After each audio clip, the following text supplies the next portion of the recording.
Good day, it's Gary from G&H Honey Bees. It's 12th of August 2023, and I've tried various things over the winter periods to store my honey supers and stuff, and I still get wax moth and stuff still somehow gets into them. So I'm trying something different. What I've done is I made up this frame. It's 3/4 inch thick, 1 inch wide, and I've stapled it together at the corners, and it's the same size as a 10 frame box. And what I'm going to do is stretch that aluminum window screen across it and staple it on there and cut it off, and then we're going to have this sort of an idea. And what that's going to do, or at least what I hope it's going to do, is I'm going to put one on the top, one on the bottom of the stack, and that should keep wax moths and the bigger ants out of it, and then it will give it ventilation for air to flow through it. So let's see what we can do here.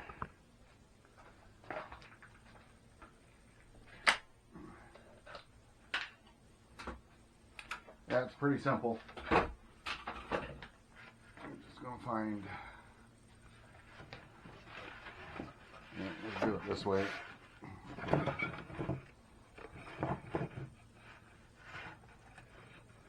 Find that top corner.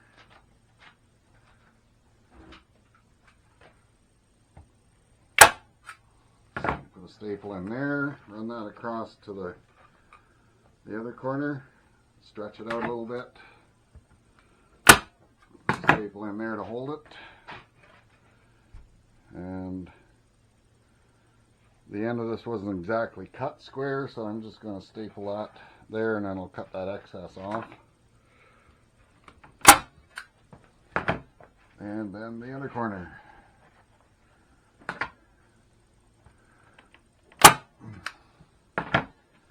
And now I'm just going to go around and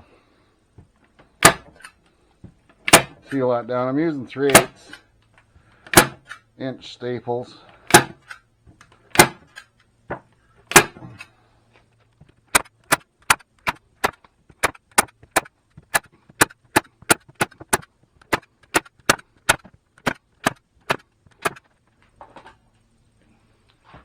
I've got this heavy duty cutter, box cutter, and that, zip that off there.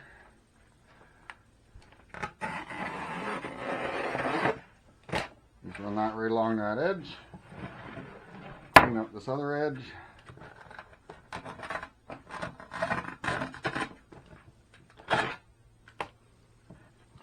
And Bob's your uncle. There, I have another screen. I've got one more to make, and then we'll go to the backyard and see what's going on there. So I'll be back in a bit. Alright, so I got those screens put together, but another thing I wanted to do was in my roofs. I don't know if we can get down here to show you.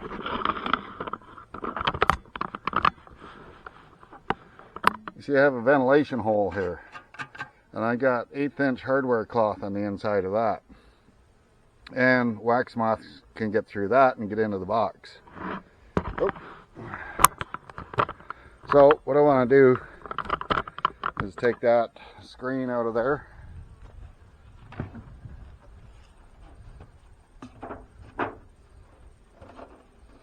Just pop that screen out of the inside of that and staple in some the finer window screen, and it should be the only way wax moths can get in the top of the box after that. I have a rail stapled on here around the edge, which sits down on top of the inner cover, and that should keep them from getting in. So I'm going to remove that. It's going to take a while to get that off, so I'm going to remove the old one and put on a new one. So back in a minute. So there, I got that one replaced. There's the old screen, and you can see the new screen in there. And speaking of wax moths, There was one there, I just squished it. So hopefully this finer screen will keep them from getting into the tops of the boxes. So I'm going to replace the other one and then I'll be back. Yeah. There's another one right there.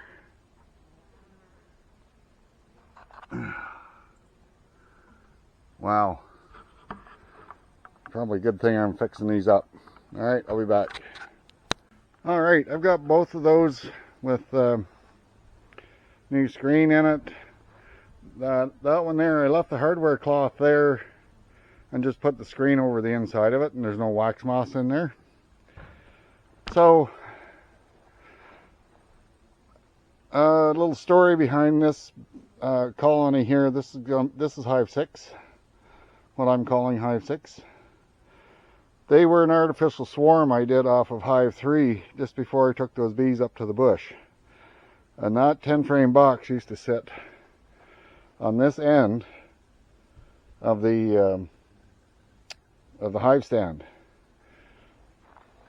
And for some reason, whatever reason, I checked them about a week after I put the artificial swarm in there, whether the queen was still in swarm mode or what, but she disappeared. And they had 3 queen cells drawn out. Well, they actually had 6, but I removed them and tried something else with them. But they had one frame with 3 queen cells on it. And I estimated about the time they were going to hatch. And so I took that box up to the bush and set them up on a portable stand, one of my little portable stands, and just let them sit there for a couple of weeks.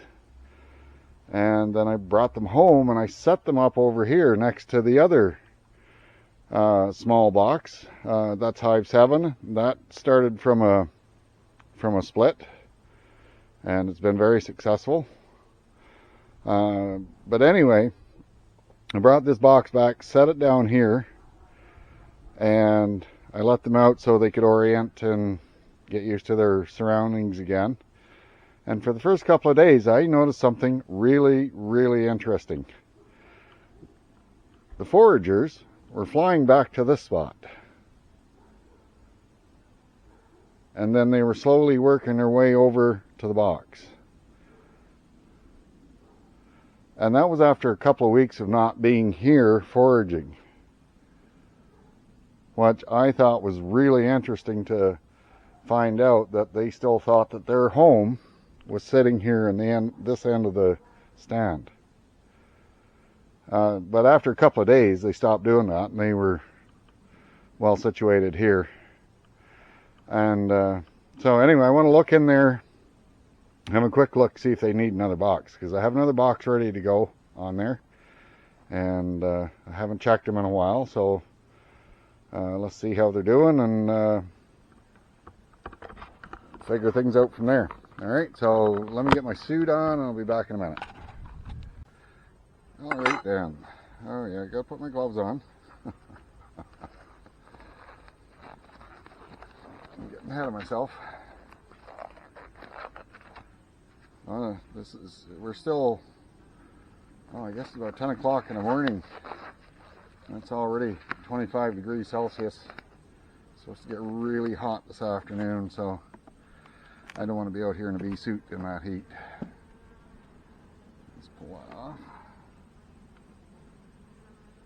Now you may notice I've got a pollen patty in there. Oh, there is a great population in here. I think they do. You see they've been chewing through that.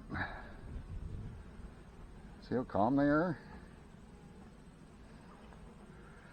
I have been feeding them too. Sugar water, because we are in what we call a dearth.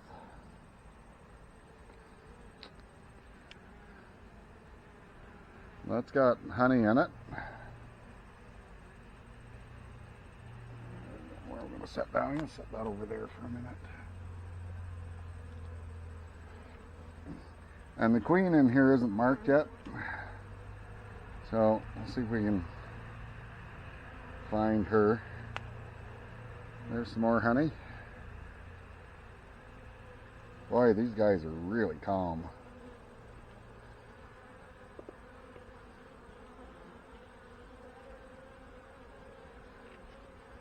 This has got honey in it. So I might stop feeding them for a bit. Yeah, that's full of honey.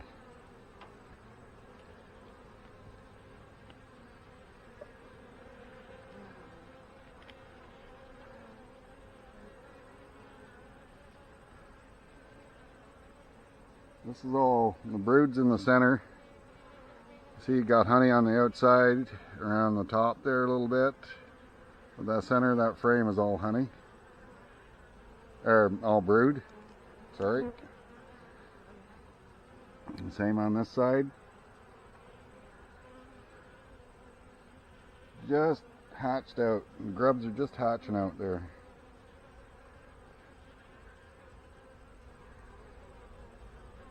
And I don't see the messes.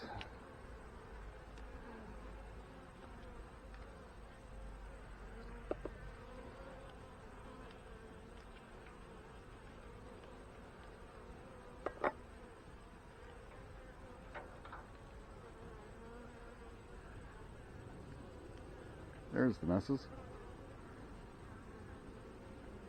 She's not terribly big, but she is working pretty good. I don't know if I can catch her in the...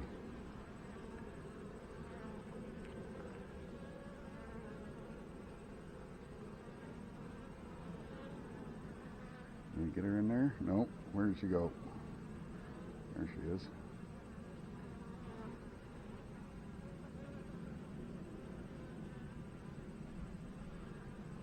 Come on, go up in there. There, got her. She's not a terribly big queen.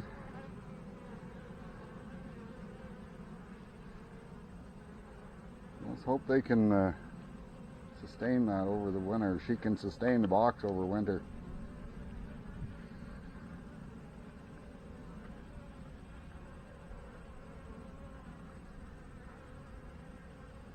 So I'm just trying to get her to line up there.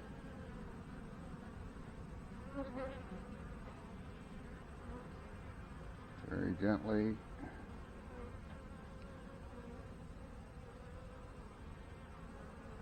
She's actually too small for this contraption.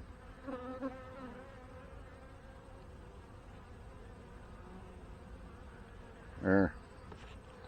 Let's see if I can get some paint on her.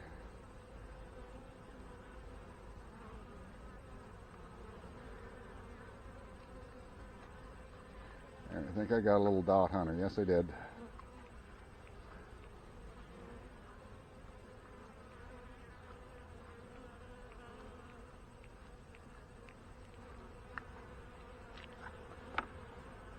Yeah, I don't know if you can see her in there. She's a smallish queen, but she is laying a lot of eggs and stuff, so she can almost get out of that.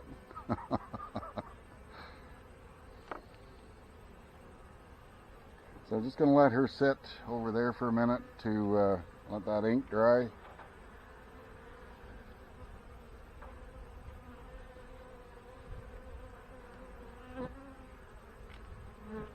And I think that's actually all we need to do here.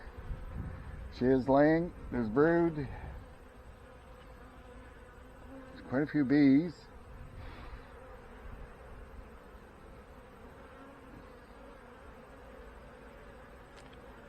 Where's my other frame?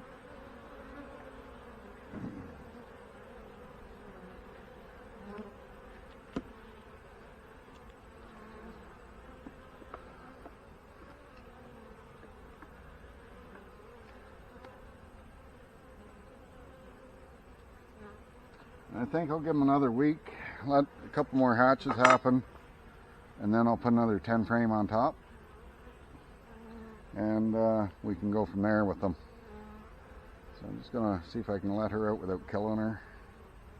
She's there. Stay up there.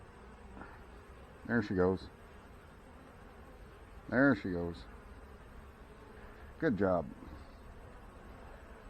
Let's pollen patty back on there.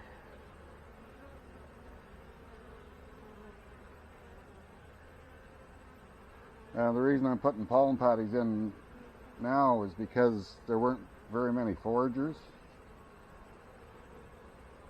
And of course, without foragers, they're not bringing in any food.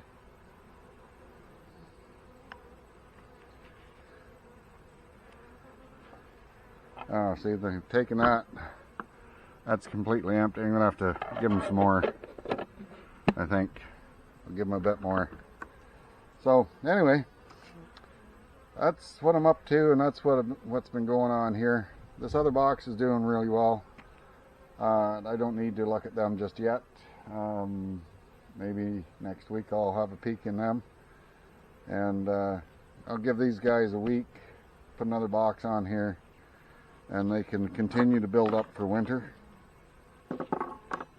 And yeah, so anyway, I'm going to get out of the soup before I start melting. It's getting pretty hot, and hope you enjoyed what I've been doing, and we'll catch you again on the next video. That's all for today. We'll talk to you again soon. Bye.